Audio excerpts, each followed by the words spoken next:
welcome to the Standing Up to POTS podcast, otherwise known as the POTScast.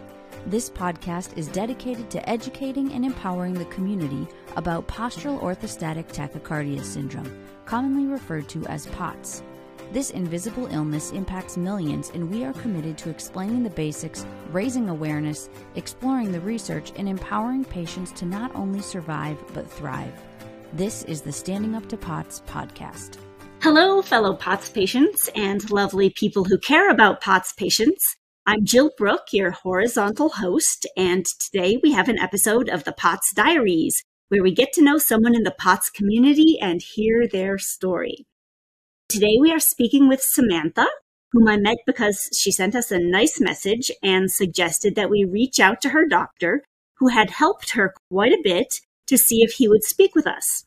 And incidentally, we did reach out to him, and he did speak to us, and you might have heard his episode about chiropractic functional neurology. But in the meantime, I got to know a bit about Samantha, and I really wanted to hear the longer version of her amazing story.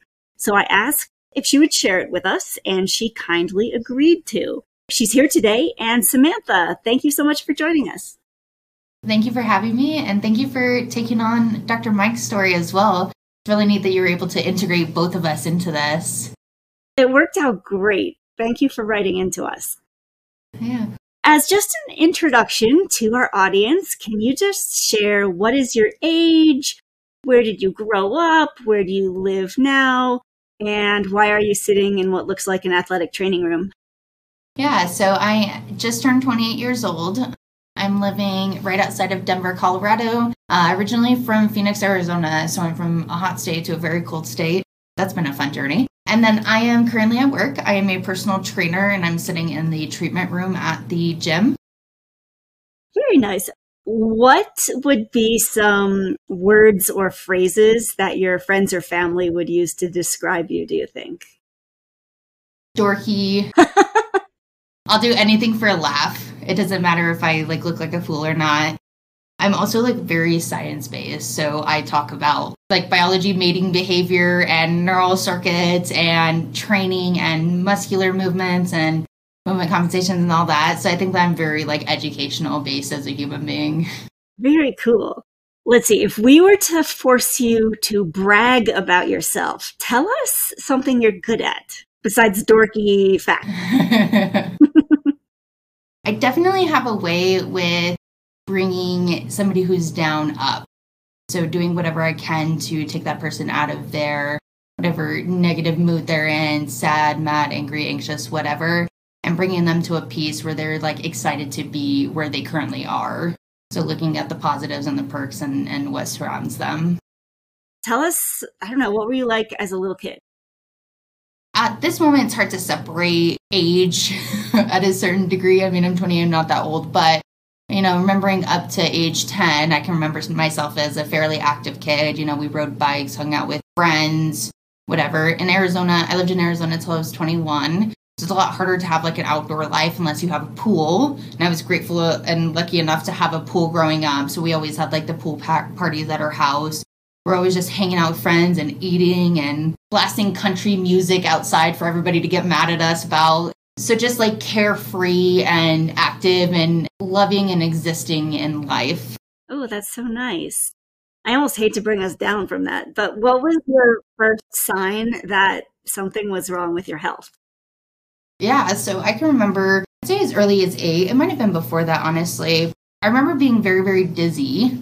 I would stand up and I would get dizzy. And since I can remember, I would just squint my eyes and wait for the dizziness to go away. And then I'd be fine. And I can move and I can do whatever. And I remember getting made fun of for that. So people used to, my friends in school used to make fun of me when I would stand up and brace myself and stabilize and close my eyes and squint my eyes. I still struggle with that. I still have that dizziness. I still, probably one of my top symptoms. Another thing that I remember looking back on was my inability to stand up and tie my shoes. So I thought that, I was just lazy. I just like to sit down and tie my shoes. I learned how to put on pants while sitting on the edge of a bed and get dressed with barely moving any, And then now looking back at it, I'm there wasn't, something just wasn't quite right there. So fairly young. Yeah. So at that point, it sounds like you didn't think that much of it. It's not like you went to a doctor and said, hey, I put my shoes on weird. Like, at what point did it become something where you were like, okay, something's wrong enough that I should check this out? I started passing out, which I know now was passing out, what I thought was falling, starting when I was about 21 years old. My knees are super scarred from it. I was active, I was working out, I was hanging out with friends, doing like a normal 21-year-old life. And I would walk into a grocery store and suddenly be on the ground.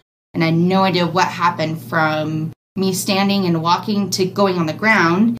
But I thought that maybe there was some serious neurological condition going on, MS, ALS, like something not right. And so actually did not even pursue medical care at that point. It was just a start of that questioning for me where I'm like, is this really normal? So I remember texting my uncle about it and just being like, I'm falling a lot. I don't know why. What do you think I should do? And he was like, well, go to a doctor. So I did the natural thing and I didn't go to a doctor. So it took me until about, I think I was 24 when I started pursuing my diagnosis. I was falling a lot and then I started with high heart rates. And it would be, sometimes it was linked, sometimes it wasn't, sometimes they would be completely independent of each other. After moving to Colorado in 2017, I pursued care at the end of 2017. I did a 14er because I didn't think anything was wrong with me. You have to tell people what that is. 14,000 feet, that's a big thing in Colorado. We have 50 some odd 14,000 foot mountains here. And so I decided that was like the egotistical thing to do. Like, I'm normal. I've not been diagnosed with anything. I can do this. And I got it to the top. I completed it. And my heart rate would not come below 198 beats per minute at rest. Oh, no. Yeah. So I got like almost stuck at the top. It was that moment where I was like, oh my God, like I'm going to get air backed out. Like I am that person. Oh, no. But I sat at the top for an hour and it just would not come down. And so I got my butt up and I came down in elevation and sat for another hour. So it took me, I think, like 4 hours going up and it took me like 7 hours coming down just because I had to stop and wait for like an hour at a time. By the time I got home, I had burnt something like 2,800 calories and my average heart rate was like over 175, even with the 3-hour drive home. And so at that point, I was like, you know, if I want to keep like seeing these sights, I want to see things that most people don't get to see, that people only get to see on airplanes and you can't even see it then, you know? And so I wasn't able to do that. So it's actually why I pursued my diagnosis, was because of that height. My primary care doctor was great though. I was on sleep medicine at the time. I've never been much of a sleeper. In high school, I would go 4 or 5 days without sleep, and then I would sleep for like 24 hours straight. And it always seemed like a rebound thing. So finally got my sleep regulated with this medicine. And he was like, you know, there's a direct link between this and tachycardia. So let's make sure it's not this. So we did a 6-month detox off this sleep medicine. And something was still not right with my heart rate. I was still falling quite consistently. And so I pursued my cardiology appointment. The doctor, within 10 minutes, was like, you absolutely have POTS.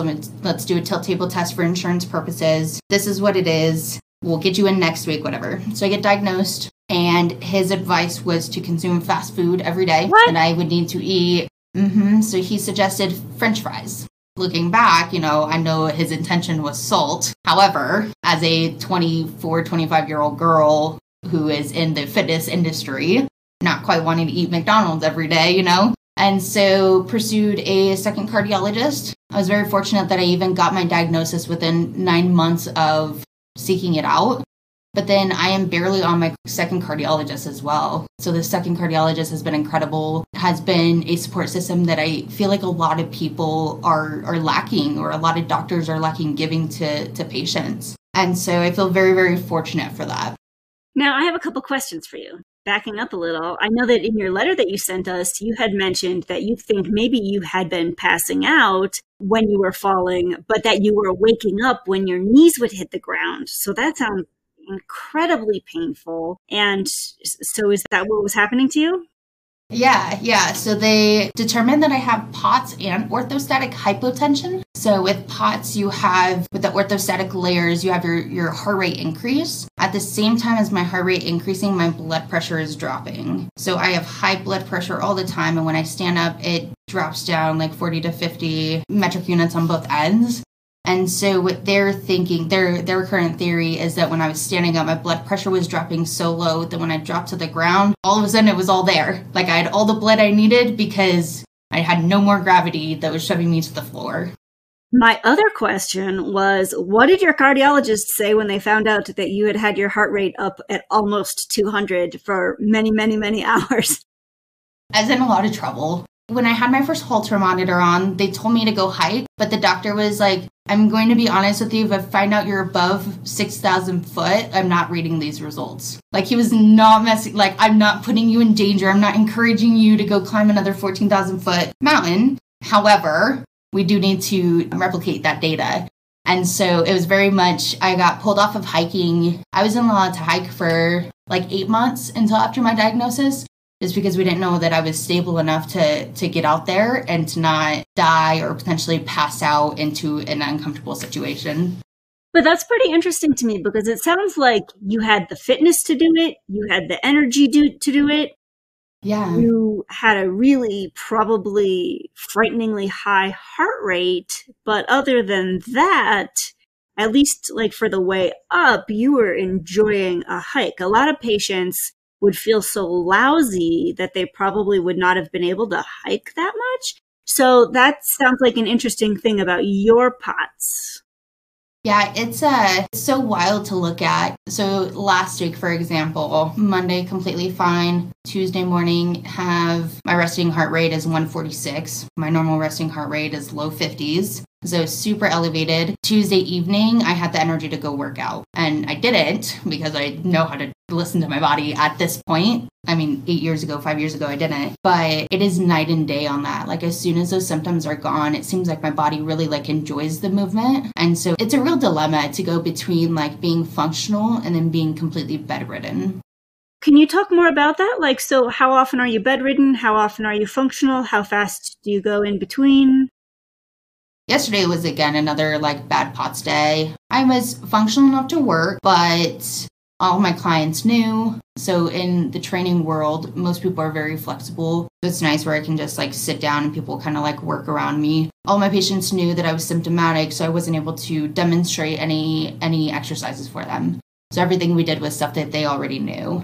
I would say I have a day a week where I am down but not bedridden, probably once a week. I work Monday through Saturday. I do a split shift so that I can take a nap every day midday to let my nervous system like come back. I'd say I'm probably bedridden like once every like 2 to 3 weeks. Maybe sometimes when I like really push my limits, that 14er I was down for like 5-6 days where I just could barely function. Getting better overall, especially since seeing Dr. Mike. I would say I've had probably less than 10 bedridden days in the last 6 months, which is very impressive for my case. There would be times, like I said, like after hikes where I'd be down multiple days in a row. I'm just like not really seeing anymore, thankfully. Yeah, so I would love to get into your story about your lowest point. You had mentioned to me that at one point you quit even trying to go to school for 7 years. Do you mind talking about where you were at that point and what were your worst symptoms and what was going on with that? Yeah, so I started pursuing an education in athletic training, which is injury prevention and injury like first aid. So we're taping sprained ankles, we're stretching out cramped hamstrings, doing some rehab to prevent ankle sprains, like all that good stuff. And so I had started that in high school when I injured my knee in dance, just trying to feel close enough to exercise. My knee just wasn't quite there. And it's something that I did really, really well in. I felt really was my niche and my path in life. And I did not feel stable enough to act. So I was doing an internship through school and I would lean down on the field to try to help somebody up and I would be too dizzy and I would need helped up myself. And so it became this thing where at the time, female athletic trainers were not in the professional leagues. So it was just up into like the amateurs if you were lucky. Now it's much different, but at that point I have a really hard path that I didn't know that I was ready, that my body was ready to fight. I don't know that I had the skill set physically to fight that and become an elite trainer. And then on the other end of it, I would go home feeling so horrible. Like I would just be so drained. And it's like, I love what I'm doing, but I can barely eat. My intestines are all messed up and I'm not able to drink enough water.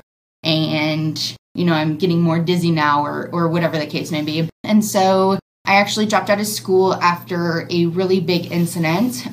Some of these things, I think that most of us are like, oh, that's interesting. That's probably a POTS thing. But we haven't had it diagnosed like back in history, right? So I had this event where I had a migraine that mimicked a stroke.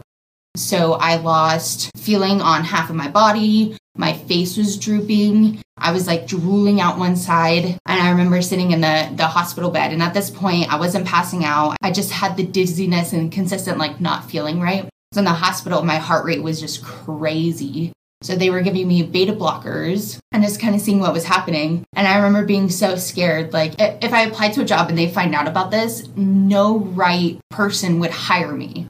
I'm a health risk, like I'm a risk. And so it was one of those things where it was soul crushing, but I ended up dropping out of school because of that, because something just wasn't quite right.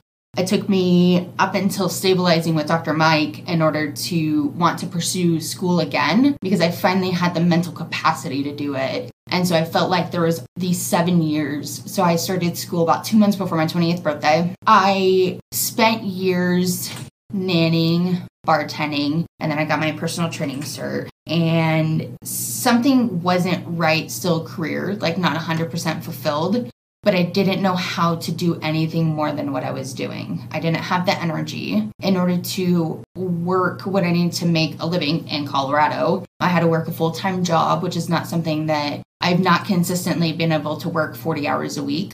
Just because my symptoms get bad, I get stressed, I crash, whatever. And so it really became that dilemma where, having POTS, I need to work smart. And I wasn't able to. I wasn't able to balance the two. So I stabilized with Dr. Mike and started getting excited about it. Started getting excited about learning and understanding why is this condition how it is? Why me? Why am I affected by this? Why do I have the flip-floppiness? And then how does that pertain to other people? And so it really is kind of the thing that has gotten me back into school, was recognizing that I am one of the lucky ones that is stable enough right now to do my part in the community, to give back. I've had somebody help me. Dr. Mike has been incredible.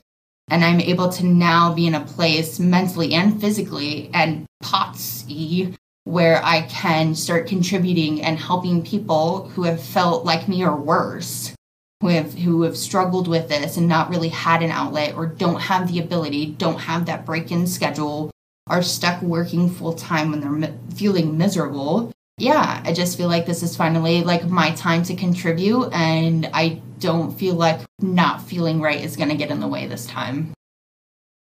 Just to remind anybody who hasn't heard the Dr. Mike episode, so we read the letter that you had sent us, which I think had said that you had been an athletic trainer, but that you'd had to stop for that 7 years because of your health. And now you are doing some exciting things, which we'll get to in a second. When you were 7 years into feeling like I can't really pursue anything more than this, my body just won't do it, what made you decide finally pursue I think it's called chiropractic functional neurology with Dr. Mike Levitch? Were you just fed up with feeling horrible and you're like, I'm going to try this other thing? Yeah, so I started looking at more holistic approaches. At this point, I was maxed out on beta blockers. I had to take blood pressure medicine to offset my beta blockers, or to offset the hypotension. They had put me on a second blood pressure medicine. So at that point in my life, I'm carrying around a bag that you hit right and it's just like pill bottles, like clunk, clunk, clunk. I'm young enough that in my opinion, that's embarrassing to me. Up until recently, I didn't talk about not feeling right, or I didn't talk about POTS. This is all a brand new thing. Speaking this is probably more I've talked about it besides with my boyfriend and Dr. Mike. But it was really hard because I would have to start talking about those things. Like, hey, why are you on 3 different heart medicines? Why do you sit down all the time? And so I finally wanted to see if there was something else out there. I saw in the 2 of the Facebook groups, there's one for Dysautonomia, Colorado, and then there's one that is, I think, just a general POTS group. And so somebody had mentioned just a functional neurologist in a POTS group. And I was like, I wonder if there's any. Like, why not? Let's do a search. Like, what can it hurt at this point? He's not going to inject me with anything. He's not going to start any chemical processes I don't need. It's all holistic. And it was just game changing. We did a phone consult, which helped because I was really skeptical initially. What is this and why has nobody talked about it yet? Why are not enough people talking about it? Did a phone consult and he was just rattling off all of these reasons as to why things were happening, what it could mean, what we could do to fix it. And he was like, I think I can help. Let's get you set up. I think that I can help. Here's this information. And yeah, it was one of those things. I think that being scared about receiving treatment from another doctor was scary. And had I not had that conversation with him, I think that I might have been scared out of it because it's not talked about enough as a treatment. But I do think that helped kind of reinforce, there is hope outside of the traditional 2 practitioners we see. In your letter to us, you had mentioned a couple of the types of exercises you had done. And I'm wondering if you can maybe describe those for people. And I think you nailed it because I was wondering, okay, so one of the exercises that I think that you had mentioned was drawing words or some eye exercises. And I'm just wondering what was going through your mind as you were doing those? Were you thinking, oh, come on, how could this possibly do anything? What made you a believer? My favorite one actually, and he'll probably laugh when he hears this, is walking and counting. It was one of those things every single time he prescribed it. I'm like, you're kidding me, right? You're going to make me count down from 100 by 7s while walking. How am I supposed to do this? And so I didn't even realize at that point that I was working independently, that my mind and my body were dependent on each other to communicate. When I had to think, I had to stop to think because my entire body didn't know what to do.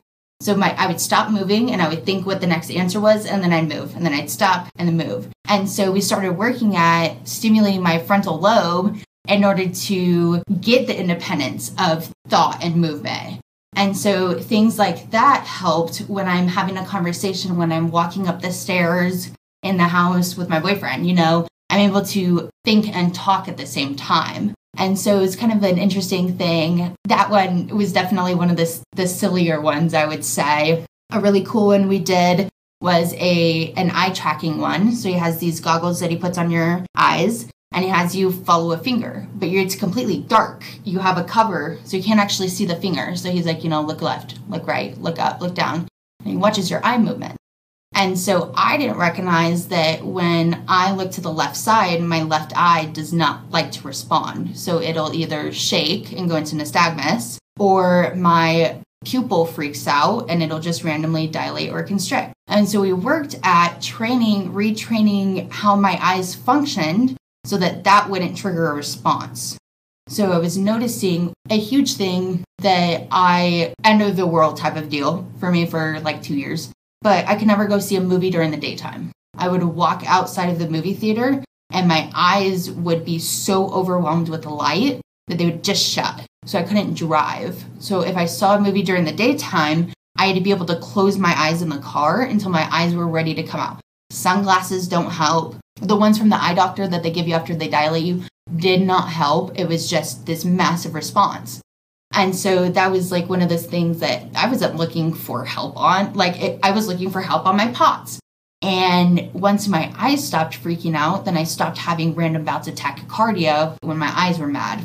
And so I can go see movies during the day and walk out and the sunshine doesn't kill me. I don't feel like I'm about to pass out because all of my senses are so overwhelmed. I'm able to function afterwards. Wow. So this suggests that things are linked that we wouldn't guess are linked, which is kind of the point that he was making too. But I'm so fascinated by this. Do you have any more stories like this? Because this is amazing. For me, it's my left side that's really kind of deficit. So my left side of hearing is also not great. I have a tendency to drown out any stimulus on the left side. And we noticed in my gait that I had less rotation when it came to my left side activating. And so we really had to work at stimulating my entire left side. And that came with hearing. So we had to start these tapping exercises to stimulate both sides of my body while having the feedback behind my left ear. So my left ear started recognizing and hearing and processing stimuli before it was overwhelmed, before it was too much stimuli for it. And in turn, my right ear had to stop doing all the work. And so even that, like, more focus there. And so one of the things I noticed with that, I used to always start in stores and walk to the right side. And I would always go around the right side of the store. What we're thinking at this point is that my body's just not used to the left side, that's just not an option. So I thought it was anxiety this whole time. I thought like I had to have everything to the right. Like that is how it works. That's just how it's going to go. It doesn't trigger tachycardia or a panic attack. No, it's just literally the left side of my body did not even want to physically walk to that left side. So you thought you had some sort of like OCD thing about left versus right, and it turned out to just be your dysautonomia. Yeah. Wow.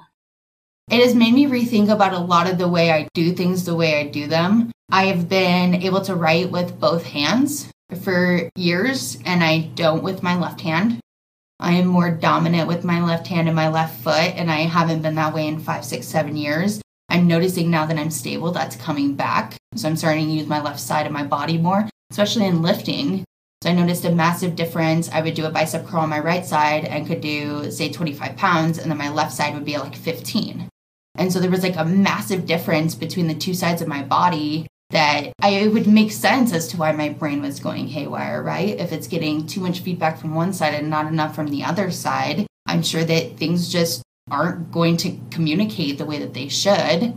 And that's going to lead to some of those symptoms. So it really not what I expected when I walked in there. You know, I walked in there expecting him to throw me through the tilt table test a bunch of times and maybe adjust me, maybe, I don't know what I expected, but it wasn't this. It wasn't my senses. It wasn't different systems, different parts of my brain. I was just looking for my heart rate to go down and my dizziness to stop, you know? What symptoms are different, or what in your life is different, or how is your quality of life different after this kind of treatment versus before? So, I mean, the movie theater thing was really big. More in that domestic life, showering. I did not shower for 5 years because I couldn't stand up in the shower without passing out. I have temperature intolerance, like quite a bit. I get very, very cold. And so like cold showers weren't an option. I'm not even going to consider that type of thing. So I would have to take a bath and I would have to sit on the side of the bathtub, swing my legs over, let my body start adjusting to the heat on my feet. And then I could slide into the bathtub. Then I would have to do the opposite to get out. And there would be times that was too much. And so I would have to sponge bathe. And so 5 years of not showering, I've taken a shower almost every single day since I've been able to. Like, it's one of the most exciting things where people are like, you didn't shower? I took baths, but my hair dries a lot faster now. There's less going into that. I can use a blow dryer again. And so I have a lot less heat intolerance. I shop on the left side of the store, go to the left side. It's kind of like my flex nowadays. My gait is so much better, so I'm having just less back pain because I'm having proper movement. I have less fatigue just in general. With going back to school, I notice it a lot. I can tell the difference when my brain is getting tired and when my symptoms start. So there will be a time when I'm studying 2, 3, 4 hours at a time, and then all of a sudden my heart rate just goes crazy. I'm like, okay, that's time for a break. We're going to slow down, reset, and then go back to it. And now I have those tools and techniques. I have been able to stop a lot of my tachycardic episodes.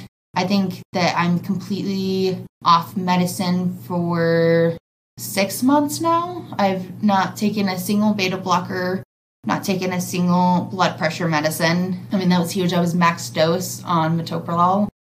And so glad to be off of that. Eating is a big thing too, so I can eat consistently and not get sick from it. And so I really don't know if it was just like a overreaction or a hyperreaction to things where eating, there's too much going on or my body didn't enjoy eating, but now I can eat on like a daily routine again, which is obviously helps for other things as well, but kind of where we want to be, you know? That's so wonderful. Okay, so you had stopped pursuing really any schooling back when you were 21 because you had just gotten too sick. You had that 7 years where you felt horrible. About how much time did you spend feeling better again with Dr. Mike? I did, I think, 6 weeks of sessions with him, and I applied for school 2 weeks after that. So it was less than a 2-month process before I went from feeling completely like out of control of my body to feeling well enough to pursue my education again. That's really amazing. Congratulations. Now, okay, so the big exciting part, tell everybody what you're going to school for. I am pursuing my neurology degree. I want to give back to the POTS community.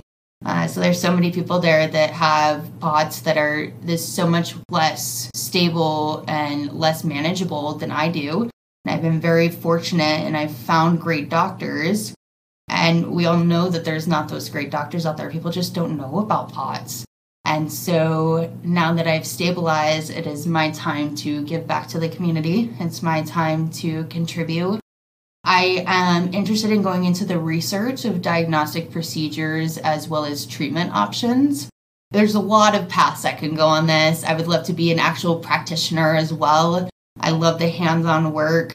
I think that I'm just going to try to do too much all at once, honestly, to like participate in it all. But I do just want to bring this same level of feeling. Like I got my life back about 6-8 months ago. It's time for other people too. It's time for people to understand what is going on in their body. It's time for the world to understand what is going on in our bodies, and it's time for us to start living again.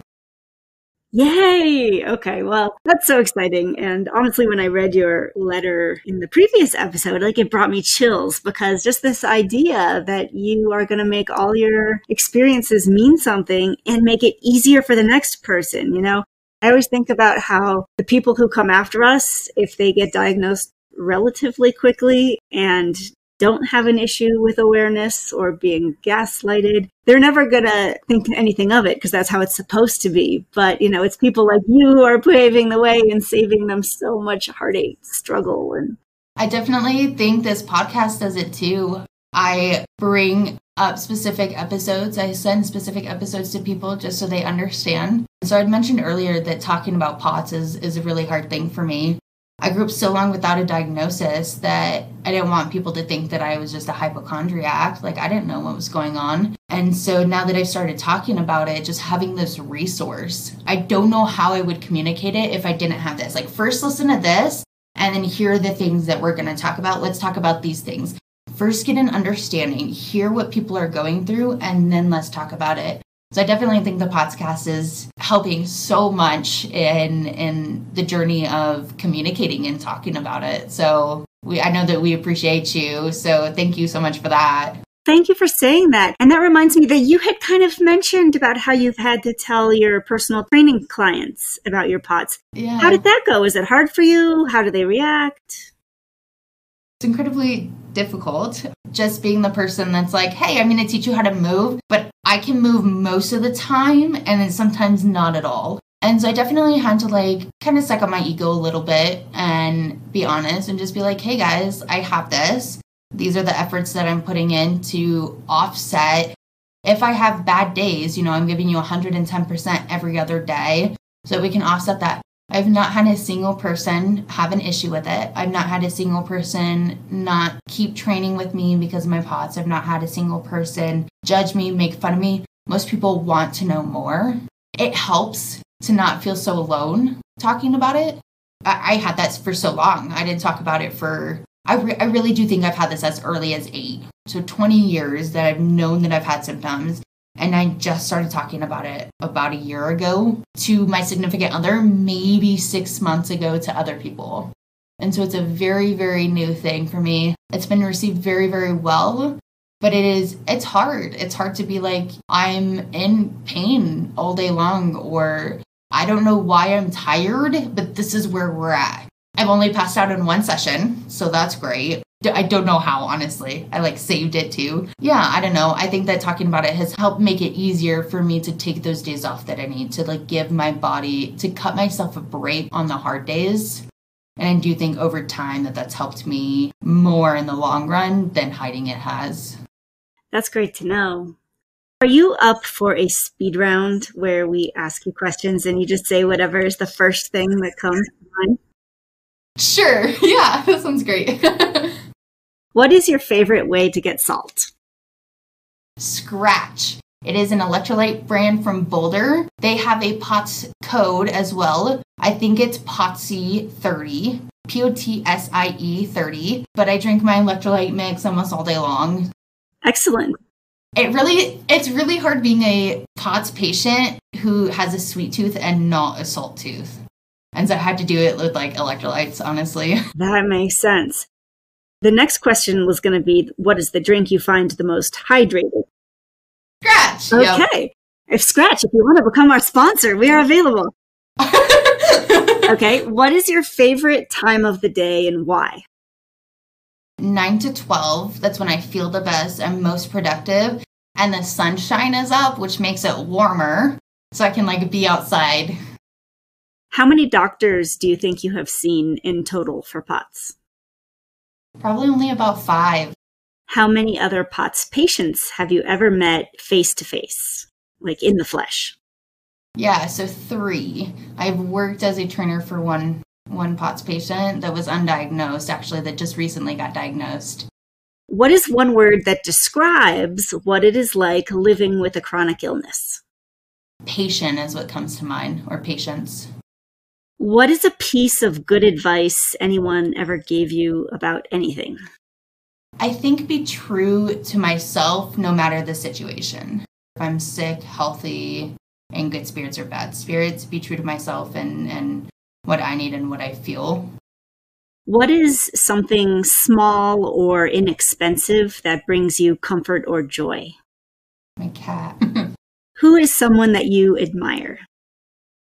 Dr. Mike is definitely up there. I respect his intelligence.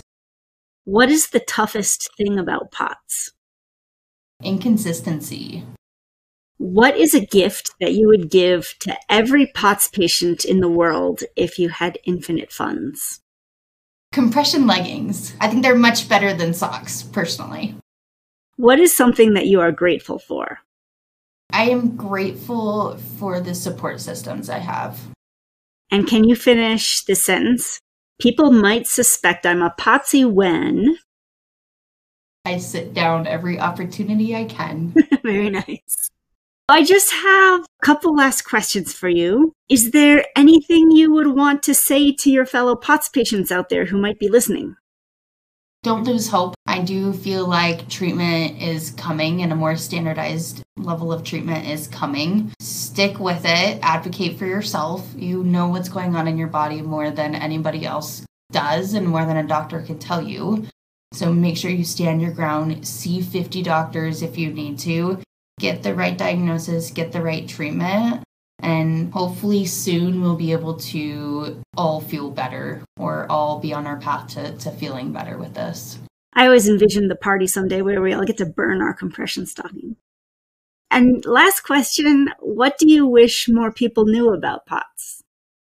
I wish people knew the difference between POTS and anxiety. I do feel like there is a reason why people with POTS are more cautious and are more planners than other people might be. And it doesn't stem from a mental condition. And I hope that we will see that development. I hope that people will start to understand that it is a survival instinct for us to make sure our exits, to make sure where we can lay down, to make sure where our salt in our medicine is. It is not anxiety. We're not anxious people. We don't have mental illnesses. This is a neurological condition. And we're just doing the best we can to be around you and be normal.